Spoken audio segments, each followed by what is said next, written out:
I'm going to start with a very different response to that, and that is, so are authority, directive, coaching skills all required by a leader? Absolutely. Because leadership is a combination of all these things that are important.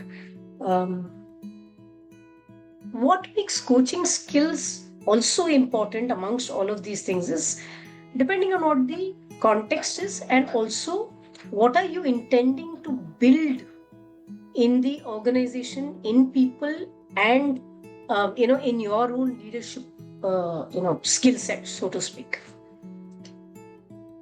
What coaching does differently is it helps bring a perspective of the following. And it sounds like bubbles when I say it. So it helps increase self-awareness.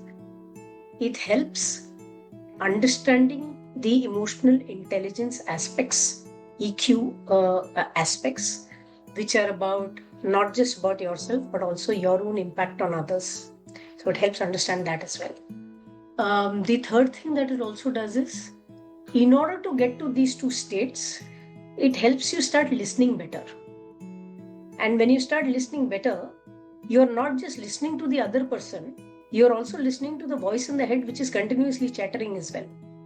Right? So it helps you listen better. And therefore, it helps you understand when you are listening to yourself and to the other person, you're also able to listen to the impact that you're creating. And therefore, how you show up as a leader is how it helps each leader define their leadership. So, leaders who coach well and leaders who use coaching in how they are leading people. Coach well definitely is all focused on development. It's focused on how you're able to enable your team and its members and the people who are with you to be able to do all those things that I just said. Become self-aware, understand what's going on for them, and therefore, if there is a challenge that they're facing, or if there's something that they're doing very well, help them look at their own strengths and their own areas of focus so that they're able to take ownership and work on it going forward. I think the difference is this is specific to a point in time, right? When you're having that particular conversation. But being a coach as a leader is what shows up in your leadership. And being a coach as a leader is all about in your teams, in your organizations, in your business meetings, in your leadership team meetings, in your strategy meetings, and so on. When you're able to look at all different points of view that come up,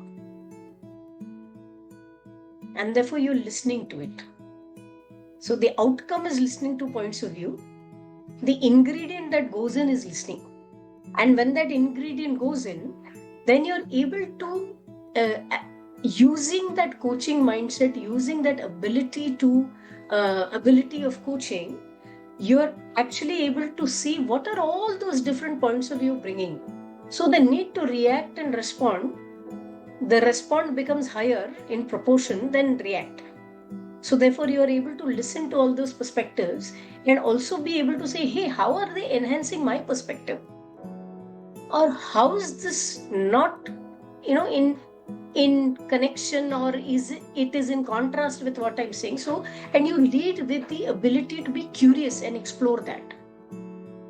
And what it helps do is for teams and for organizations, for leadership teams, it helps look at what is worthwhile for this entire team, which has a responsibility, not just the one person saying my point of view versus the other one's point of view.